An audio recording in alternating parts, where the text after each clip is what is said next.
Ladies and gentlemen, the sun is out. The best riders in the show jumping world are currently present for stage 2 of the Lgct Global Champions Tour. This is the Grand Prix of Miami Beach. This is GCTV.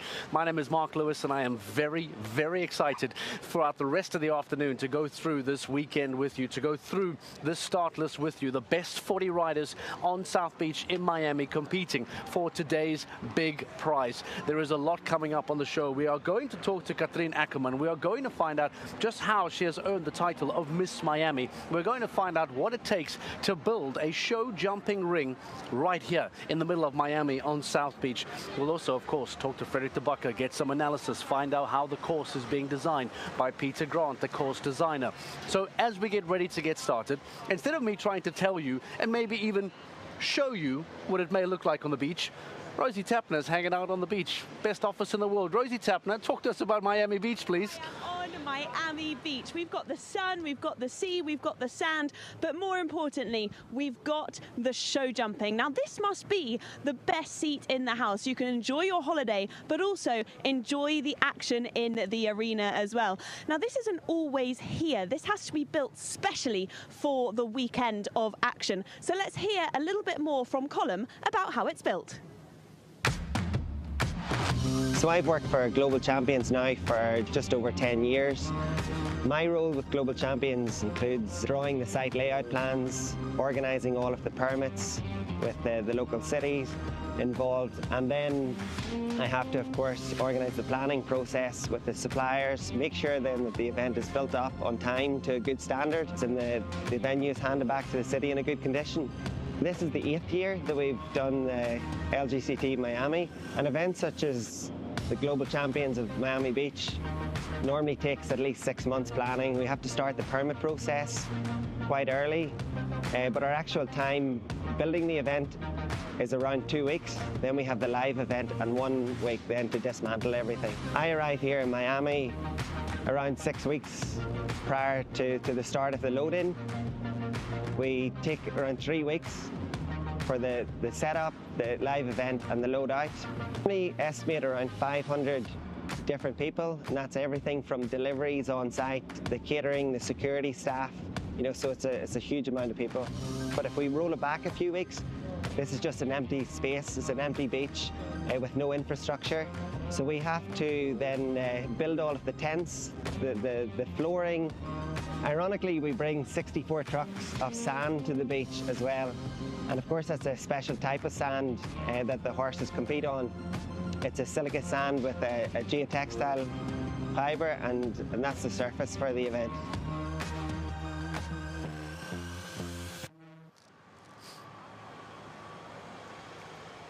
Can you imagine the stress that Colm McKay and his team have to get and deal with over those upcoming months to produce the incredible outcome that we see here today? Colm, I take my hat off to you. I take my hat off to your entire team, to everyone involved in the organization, because as you can see there, from a normal piece of beachfront to turn it into a show jumping arena of this quality, with VIP, with hospitality, with stands, that is incredible. It shows you the amount of work that goes on behind the scenes to produce what we see here today. Before we get stuck too deep into Miami, before we start talking about favorites and previous winners, let's go back to stage 1 of the Lgct season. Let's go back to Doha a couple of weeks ago and relive that incredible victory by Abdel Sayed, who goes on to now essentially lead the overall championship standings early on. Let's go back to Doha and remind you what took place in stage 1. Championship can finally begin here in Doha, Qatar for the 18th season of the Lgct Global Champions Tour. That's Abdulrahman Al-Raji. First jump off in his career on the Lgct Global Champions Tour, aiming for the double clear, lunging out of the way, and Al-Raji has done it. It is Willem Vermeer with the IQ van het Steentje. 39.09 is to beat the Belgian. There he comes. Is he quicker? He is 6500th of a second. He is better than Abdulrahman Al-Raji. The next Belgian comes in. He is already a podium finisher years ago, but now another chance at victory and glory. Abdel Sayed, 1.1 seconds, and leads this Grand Prix in Doha. Marcus Ening with the Coolio. And the finish coming up on double clear. Where will he rank? It is in second place. Harry Allen with Calculatus. His first ever jump of his first ever Longines Global Champions Tour Grand Prix, 37.33. Can he write history? Can he? No, he can't. It is second place. Christian Koekkoek. And it's gone, and Abdel Said has just won his first ever Longines Global Champions Tour Grand Prix. Super happy. It's an ecstatic moment for me. My mare deserves it. She's been knocking on the door last season, and that it happens at the first leg here in Doha in this beautiful venue, great crowds. I'm just so happy. I don't know what to say.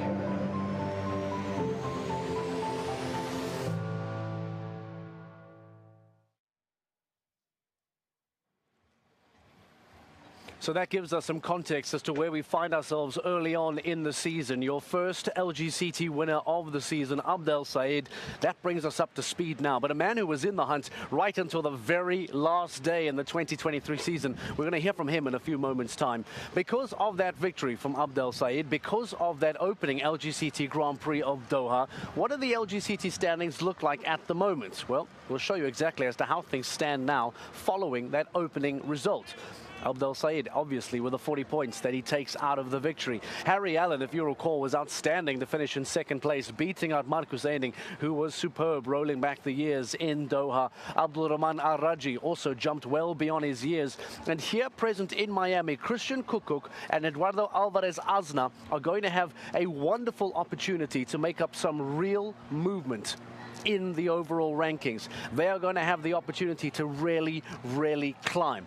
Christian Alman, of course, will have a similar scenario as well. Max Kuhner, etc. These riders have the ability now to make up real ground. That is what the overall rankings look like. Some of the big names that are here in Miami hoping to make up the most of their time here. Talking about championships, talking about the men, as we said, who rode all the way through to the final line last year. Harry Smolders and Michael van der Vleuten. Can Michael kick off in Miami and continue yet another hunt for an Lgct title? He's standing alongside Rosie Tapner. Let's hear from Michael van der Vleuten. Rosie, over to you. Yeah, thank you, Mark. We've got Michael van der Vleuten, as you said, alongside me now. And can he do it? He was in the race all the way through last season. We're only in the second stage now in Miami Beach. Michael, how are you feeling ahead of today? Well, I go into the Grand Prix with a good feeling, let's say like this. My horse O'Bailey jumped yesterday actually very well in the qualifier. We had an unlucky fence down. But it gave me the right confidence for today, so let's see what it brings. You've had a look at the course. We haven't quite walked it yet, but we've had a little look at the course. What do you think about it? What do you make of it? Well, it's going to be tough, that's for sure. It's always it's a difficult place for the horses here on the beach. Very delicate fences, all a bit light material. So. Yeah, also it looks now quite tricky from the side, long enough course, and with the heat, you know, it's definitely a part that is difficult for the horses, more heavy of course, but we're gonna see definitely a super nice Grand Prix with these horses and riders. Like you said, there's a lot of elements to think about. We were just saying about the championship last year, you were there fighting right until the end. Coming into this season, is that on your mind this early in the season? I don't think it's, you know, it's something that you should worry about too much now. I think you just should give it a start, you know, start the season with a good feeling, and then some seasons, you know, it goes, and some seasons it don't. And last year I had actually a very good season, was second behind Harry for the second time, and it's definitely something that I would like to win one day, and maybe this year is the year. Absolutely. Well, it's good to know that it's in the back of your mind. You can go out there fighting today. Thank you, Michael. There you go, Mark. He's fighting for the championship in the back of the mind, not thinking about it too much, but it's definitely there. Right, thank you very much, Rosie Tapner. I'm starting to wonder whether or not this is going to be the day of Michael van der Vleuten. Is today the end of the afternoon here on the sunny side beach of Sunset Beach, of South Beach in Miami, if it is going to be Michael van der Vleuten who continues that wonderful form that we saw throughout the 2023 Longines Global Champions Tour season. Speaking of favorites, speaking of big names, here are some riders that have been identified as those to look out for this afternoon. Some that, of course, performed very, very well in the qualifier. Darragh Kenny is a name that we haven't seen for quite some time on a GC perspective, but let's try and get some more reaction, some more understanding as to why these riders have been identified as the favorites. Frederik de Backer is standing by with us to go and take us maybe through a little deeper into this list. Frederik de Backer, talk to us about these favorites and what sets them apart. Well, thank you very much, Mark. Some of the favorites are very easy to identify. You don't have to be a magician to pick names like Mali Bayard-Johnsen with H&M Indiana, or even Christian Koekkoek with Mumbai. Those are two standout horses, of course, on any star list of any five-star Grand Prix. And Koekkoek, of course, double clear with the GCL yesterday, fastest in the qualifier. Mali Bayard-Johnsen with Indiana, obviously also a very strong combination. The same can be said of Ashley Bond with Donatello. We don't see so much of Ashley Bond and Donatello, but the horse only jumped a small class, and yesterday the qualifier is in excellent form, comes off a very good run, if I believe 3 last Grand Prix always placed, 5-star Grand Prix always placed, so in very good form. And Margie Goldstein-Angle. This is a horse that we need to talk about with Dika's. Margie Goldstein-Angle, who was born and raised in Miami, 4th in the Grand Prix here last year on double clear, just missed out on the podium. Julien Anquetin, Blood Diamond Dupont, winner of the Indoor Grand Prix in Paris, very competitive already this weekend in GCL classes, has shown some very good form, and I also have a lot of faith in Max Kuhner with EIC Cooley Jump the Queue. But there are a few other names in here, Mark, that might make you wonder, might make you think. Darragh Kenny and Eddie Blue. It's a fairly new partnership, but what I've seen over the weekend looks really, really promising. If not yet, for now, it'll come through the rest of the season. That's a good partnership in the building. Muda Zayada, starting to become a fan of him, and that horse, if looks could kill. Chanticleer and 4 in GCL seems to be in very good form. And then I've got 2 more interesting options, I think, in A, Shane Sweetnam. Shane Sweetnam comes in with if I have it right, with the 10-year-old R.R. Kumbella, jumped a fantastic Grand Prix a few weeks ago in very difficult circumstances in Ocala. And Duarte Chebra, I'm quite a fan of the way he rides and of that horse as well. That's one of the dark horses for me. But you mentioned earlier, Mark, you mentioned Christian Koekkoek being well positioned for the championship standings. He's on my list as one of the favorites. So that basically not only makes him a favorite for this Grand Prix, but also for the overall championship coming out of Miami and before going to Mexico.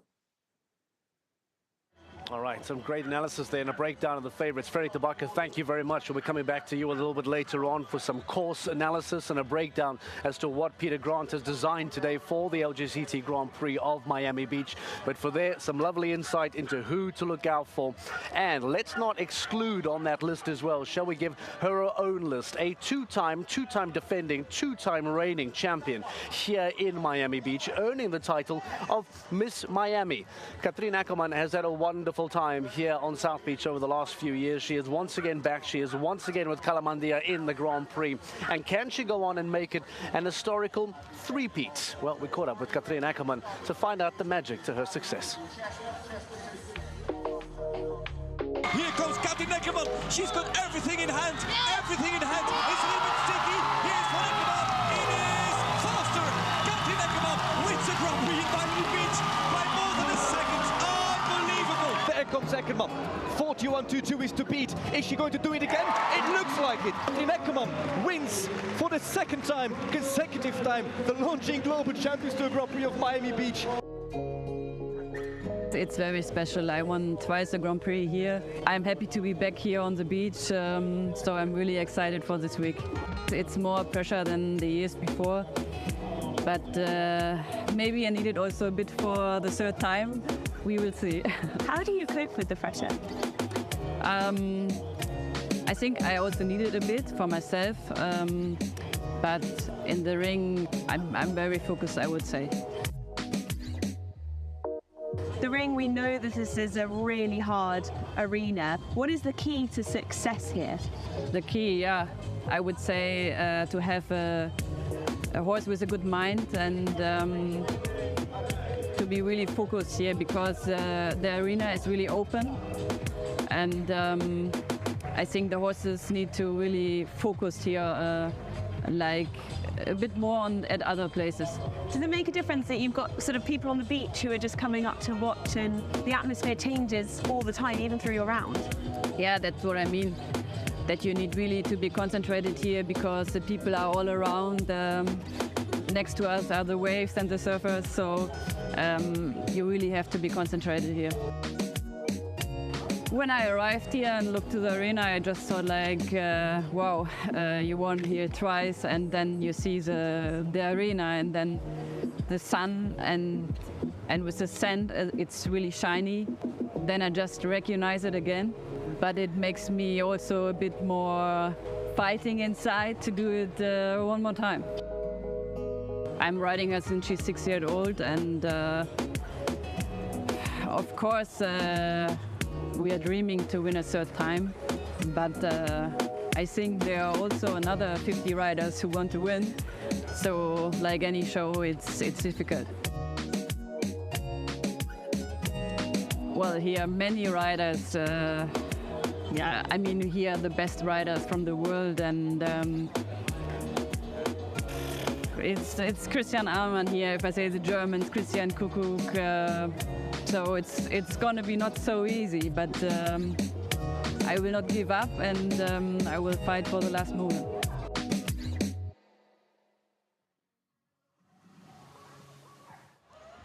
An historical three-peat on the cards for Katrin Eckermann and Kalamandia. Wouldn't that be a story to go on and steal the headlines later on tonight? One of the riders who'll be trying to take that away from her is Daniel Deusser, alongside now with Rosie Tapner. He too had an excellent qualifier yesterday. Rosie, let's hear the thoughts of Daniel Deusser. Yeah, thank you. Like you said, Mark, he had an excellent qualifying yesterday, qualifying fourth. We've actually got a dog show going on in the arena at the moment, but we're going to focus on the show jumping. Daniel, how did you feel yesterday went? You qualified in fourth, but how did the horse feel? Actually, I was very happy with Gangster van het Notteveld yesterday. It's a rather new horse for me. We're only a couple of months together. I started a couple of indoor shows with him just to get to know him a little bit. This is my first outdoor show. And no, he felt great yesterday. He was a little bit impressed with the water the first day, but concentrated very well yesterday and gave me a very good feeling. I was going to ask you whether it's a bit of a gamble bringing a horse here that's not done an outdoor show with you and to Miami Beach, but clearly it paid off yesterday. Yeah, it's definitely a little bit of a gamble. I think bringing every horse here, you don't really know how they would react, because the settings are very unique here. I have to say, in my case, I did a couple of indoor shows now, which the size of the arena is similar to this one here. Of course, I took a little bit of risk, but I knew about the potential from Gangster, and I just have to get to know him a little bit better and know him a little bit how to handle him. And I think for the future, when we know each other even better, then yeah, we can be a great pair, I think. Going into today's Grand Prix then, what are you taking from yesterday that's positive into the arena, and what are you taking that you might need to change? Okay, first of all, I have to see the course today. I didn't really walk it yet. You know, at the stage between Gangster, or stage right now between Gangster and me, we can always learn, we can always improve a little bit. Yesterday he did very good, of course, but I think there are little bits and pieces in every course that you find out from now on. So I will walk the course and we'll see what I can do, what I can compare to the last couple of rounds, and how to make him feel more comfortable in the ring. Very good luck for the rest of the day. Thank you so much for chatting to us, Daniel. That is that from Daniel Deusser, Mark, a new horse for him and bringing to Miami Beach. And that new partnership already starting to blossom early on. It's very positive signs for Daniel Deusser in the future. Thank you very much, Rosie Tapner. Never, ever discount Double D when he is in an LGCT Grand Prix. That is for sure. Let's take a break. When we return, some course analysis from Frederick de Backer. The bell has just rung. The course walk officially underway. We'll try and catch up with some more riders as well to get their thoughts on what has been designed by Peter Grant. That, and of course, the start of the LGCT Grand Prix of Miami Beach next on GCTV.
Welcome back to GCTV. The course walk of the Longines Global Champions Tour Grand Prix of Miami Beach officially underway. I've just seen Manu Bayer-Jonsson walk past me. I've just seen Max Kuhner. We just spoke to Daniel Deusser. Some of the big names to look out for in today's Grand Prix. And you can get a better look perhaps as to what's happening just over my shoulder with the course walk officially underway. The riders now measuring their strides, trying to determine what they need to do to try and tackle this course that has been designed by Peter Grant. He asked a lot of the riders during the Global Champions League yesterday in the qualifier, and no doubt will pick it up even more so today to really try and challenge these best riders of the weekend to make sure that every single element of their skill set has been challenged. Frederick de Backer standing by for us once again to try and get some reaction. Frederick, Peter Grant yesterday kept the cards very close to his chest as to what he's put together for today's Lgct Grand Prix of Miami Beach. Take us through some of the moments, some of the areas that you think are going to be really tricky for the riders. He's put up a very interesting course, Mark. This course for the second Grand Prix of the season built by Peter Grant.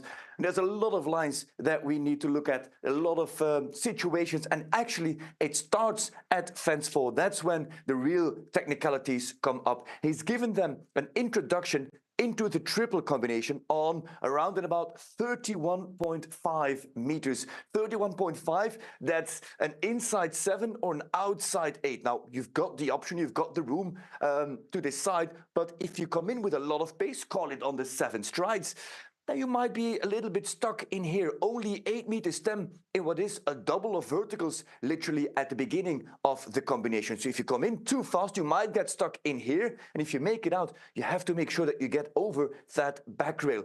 On the other hand, if you take it on the outside 8 and you come in on a reduced pace, you secure the first part, but again, you need the stretch to come out of that combination in the first technical line of Peter Grant. And it just keeps on going from 4 to 5. Then there's an interesting part from 6 all the way here to 7 and to 8.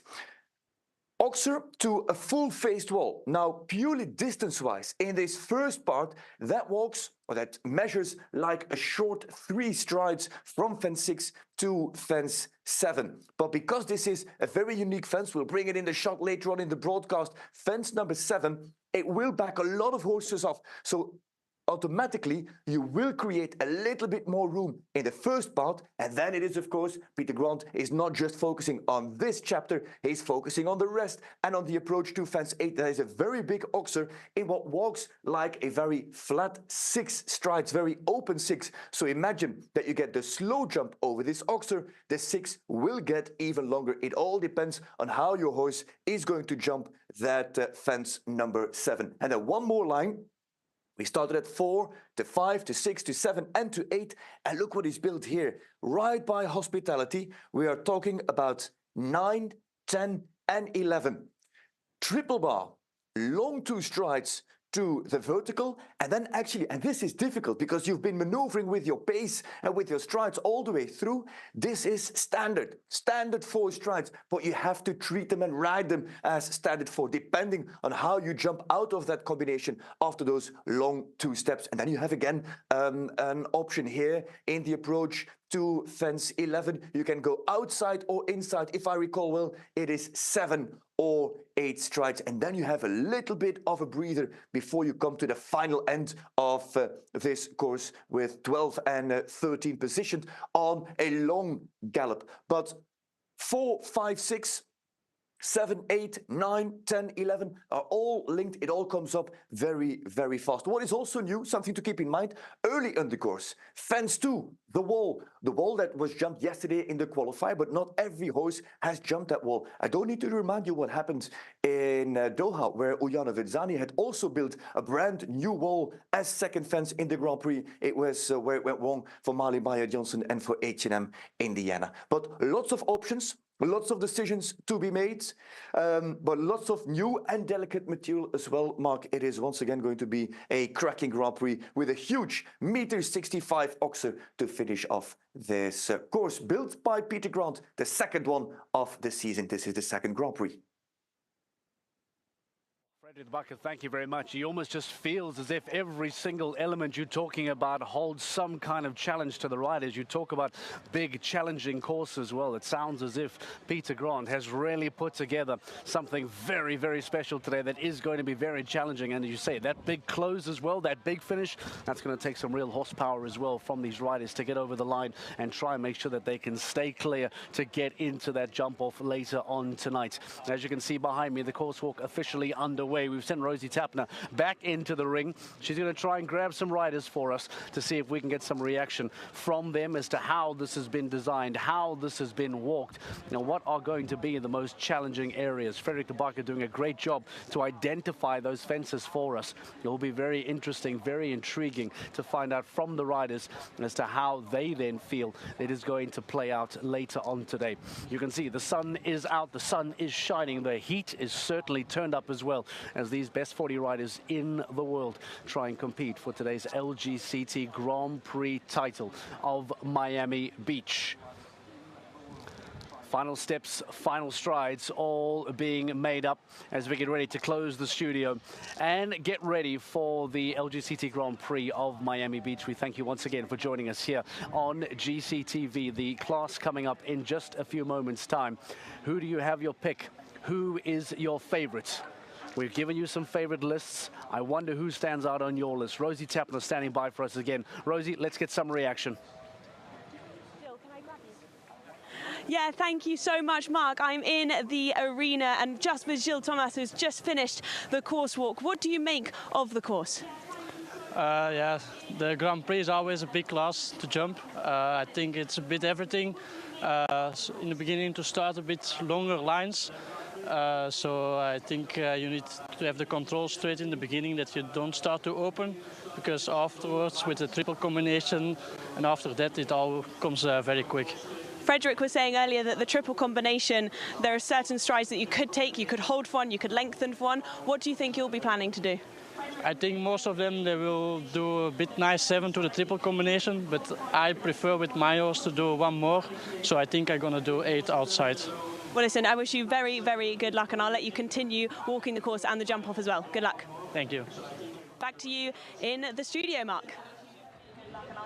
Thank you very much, Rosie Tapner. Gilles Thomas, perhaps one of the wild cards for today's Grand Prix. Is there going to be a surprise at the top of the podium? You will find out by the end of the afternoon. That is it from the Prix studio. Get ready for the Lgct Grand Prix of Miami Beach. Thank you for joining us. The second stage of the Lgct season is next on GCTV.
That one, that's racing.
is a problem. Oh, there's one more. One more. No? Oh, yeah. His girlfriend. Wife. Wife. Yeah. Yeah. Does he live here? Where does he live? I think being an F1 driver is like you're like the peak of the alpha male. Yeah. I agree.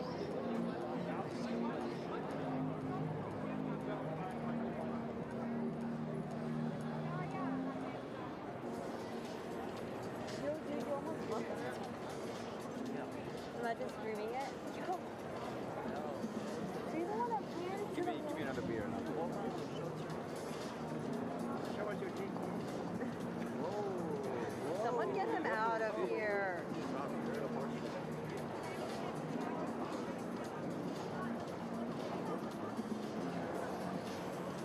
Not all of them are male. Yeah. Really? Come on, make that dog show.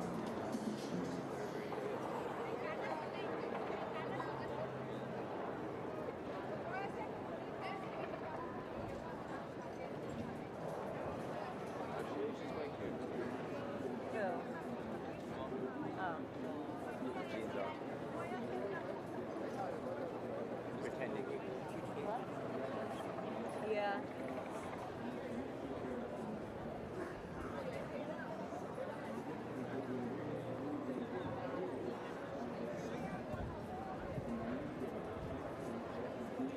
What, Alex? I don't Gonna know. come back to this? 15 minutes. Boy.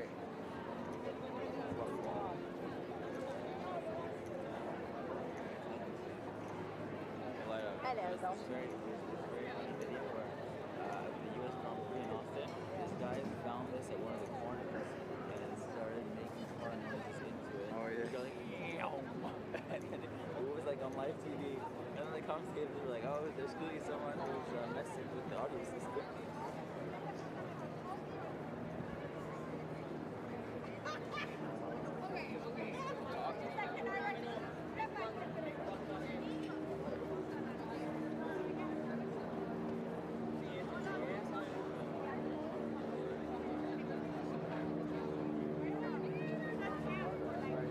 He's probably sponsored by it. But he's French. That's not French.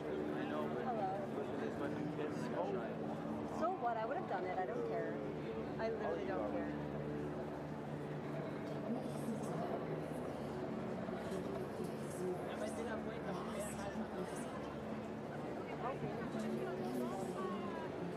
That's 6. In the US 6, in Europe 8. Right? Yeah.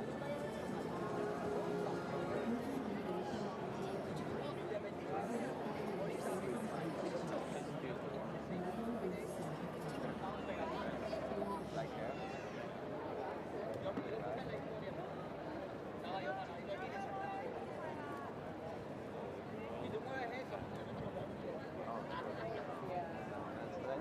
That's what? I like that horse. I literally. That's my cat.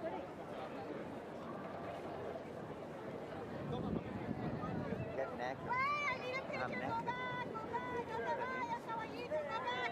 Right, go back, go back. Picture. Okay, we got it. Wait. Oh my God, my phone. Hold on, ready? Ready? 1, 2, 3. 1, 2, 3.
Ladies and gentlemen, welcome to the day when we're about to find out whether or not Katrin Eckermann can become the first rider in history of the Longines Global Champions Tour to win the same Grand Prix 3 consecutive times and do it with the same horse. Welcome to the Sunshine State of Florida and to Miami Beach for the second Grand Prix of the season of the Longines Global Champions Tour. After winning in 2022 and in 2023 on the Great Mag Calamandia, Katrin Eckermann has a date with history. Only Richard Spooner won the same Grand Prix 3 times on the same horse, but those Monaco wins in 2008, 2009 and 2013 on Cristallo weren't consecutive. Scott Brash won London in 2014, 17 and 18, and he did it on 3 different horses, a standout performance on its own. But Katrin Eckermann can set a record that will be very, very difficult to beat.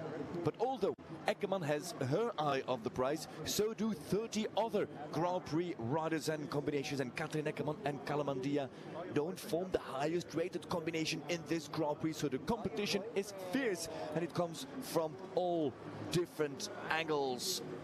Beautiful day. The cruise ship is playing a mind game with us. The perspective is unbelievable, as this is maybe a kilometer away from the actual venue here in Miami Beach, just off Ocean Drive. Very peculiar to see that cruise ship pass by with all the beachgoers surrounding this event. That was the bell in the background that has closed the course walk, and all riders now required to leave the arena. Course walk is done and over, and from now on we will focus on the 39 riders and horses that have qualified from yesterday's Grand Prix qualifier here on Friday afternoon. Dennis Lynch, a regular to be out quite late, to leave the ring quite late, but we focus on the course design and the build of Peter Grant's 85 by 45 meters. The ring is 5 meters wider than last year, and Peter Grant starts fair on fence 1. Normal vertical, easy start, but then coming out of the turn, away from the in-gate, fence 2 is straight away a wall. Now most horses will have jumped this, will have the experience, but it's just a factor to keep in mind. Open, nice approach to 3, and as from there, we really get going. Fence 4, out of the turn is a big oxer, 1.60 meters wide, and then you've got 31.5 meters in the approach to the triple combination. Is it an inside 7, an outside 8? If you're going for your 7, you need to have them very early so that you're not pushing at the end, because then you'll fly into this first part of the triple, which is 8 meters 10 long, and you won't find enough room. If you would get over this second vertical at 1.57 meters, well, then you will also bounce to the bottom of this oxer and land probably on the back rail. So there's plenty to think about. Did you see that oxer? 1.65 meters wide, ladies and gentlemen. Coming out of the turn, 180 degrees, fence 6, oxer, 3 short strides to a full-faced blank wall, and then on the bend an open 6 to a 1.55 meters tall, 1.60 meters wide oxer at 8. Not much time. Coming back into the next combination, double combination, 2 strides in the heart of it. It is a triple bar at 1.90 meters wide. It is the biggest triple bar we've jumped all season. 2 strides to the upright that is relatively long at 11.5 meters, and then purely on paper, this is a standard 4-stride line into fence 10.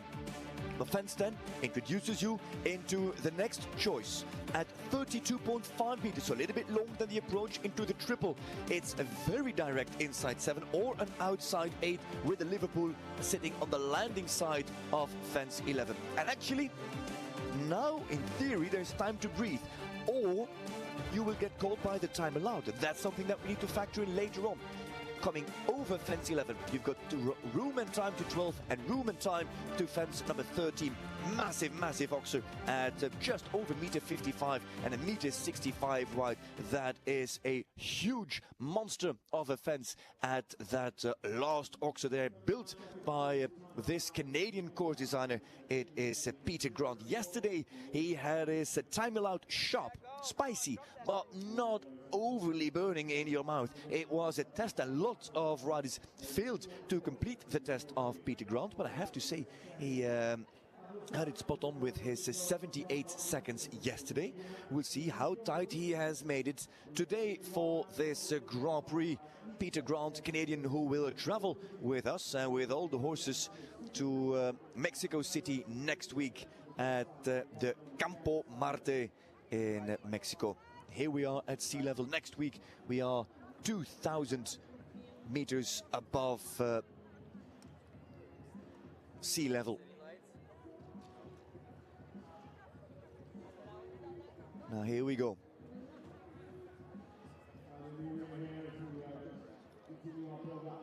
Wake up, because it's about to go down. We've got a start list with 39 riders. One rider doesn't compete, that is Emanuele Gaudiano. We start very early already with Christian Aalman, Aaron Vale, Brazilian Luis Felipe de Azevedo. His son is in there as well, number 6, Luis Felipe Neto de Azevedo, and then local Natalie Deem. And then to a former podium finisher, Derek Kenyon. There she is, Miss Miami, Katrin Eckermann, Calavandia, 10th to go in a field of 39, so slightly disadvantaged. She is very early to go. If she would go clear, that is slightly a handicap for the jump off. Margie Goldstein Angle, got my eye on her. Point break, Ashley Bomb there with Donatello, Duarte Chibra. It's a very strong ending of this Grand Prix. Look at the 19-year-old Rockefeller Blainville Poimargot with Eduardo Aznar at the number 30. And then at the end, big names, Kuhner, Sweetnam, Deusser, Kraut, Bayard, Johnson, Kukuk, Cooley, Combella, Gangster, and the others to complete this starting order. And traditionally, we will open this Grand Prix that has been won twice by this lady. We will open with the American national anthem. It is Ki Juan, who is going to perform the national anthem, and everybody will take their hats and caps off and will stand for the stars and the stripes.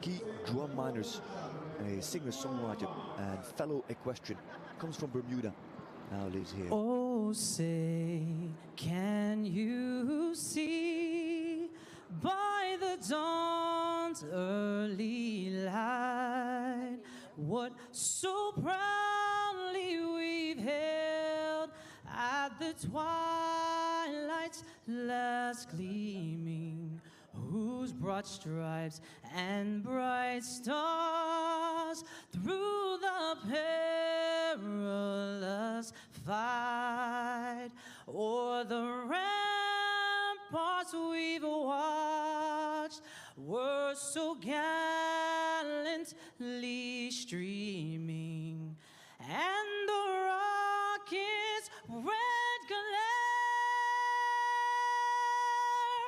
the bombs bursting in air, gave proof through the night that our flag was still there. Oh, say, does that star-spangled banner yet wave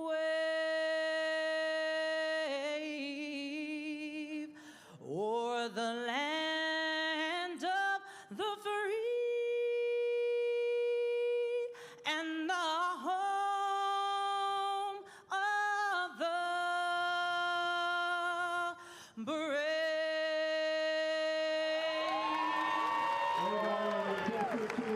Drum Miners with the American national anthem. Even impressed Andreas Kau, who did not qualify for this Lgct Global Champions Tour Grand Prix. Ladies and gentlemen, it is time to get going. It is 3:30 local time. The Grand Prix can kick off with those 39 horse and rider combinations. Christian Aalman is the first to go, and he is in with Blueberry, and he will take us around and he will tell us how that course actually rides. Does it ride different than it was Peter Grant's obstacles? Aalman, already a two-time performer. Shouldn't say performer, twice already in the jump-off of the Miami Grand Prix. And Aalman, of course, in his own right, with countless Lgct Grand Prix.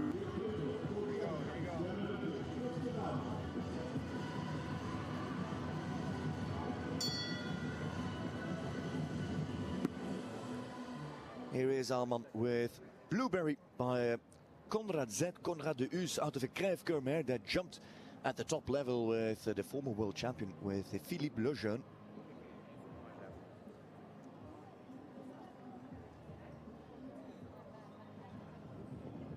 And the time allowed is set at 79 seconds. So 79, the time trap, as Alman approaches the chess piece.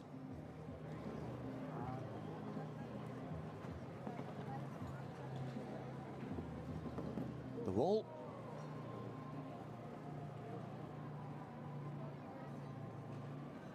And now it starts. He's in the rhythm. And 1, 2, 3, 4, 5, 6, 7, 8. Extra step for Alman. Wow. And then well through the combination. Lovely support from the German. Now the short 3 to the planks. So it's a third jump. Sunset. Oh, and the 6 ride nicer than expected. 6 aren't that long if you ride them on a straight line. Double combination, long inside, eyes on the back rail, meter 90. Oh, now it happens quickly for Alman. He is on 12 all of a sudden and will retire from this Grand Prix. The line by Hospitality, the meter 90 wide triple bar, 11.5 meters in between to the vertical that came down, and then a standard 4 to the Oxer. And Alman and Blueberry know that there is a big week to come in Mexico City and saves the energy.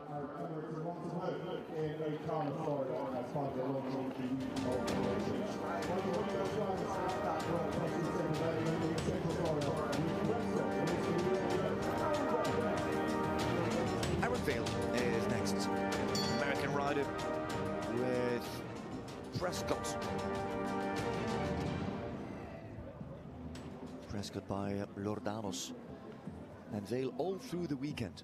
Very competitive, very ambitious, but so far unsuccessful. And this is the last chance for him.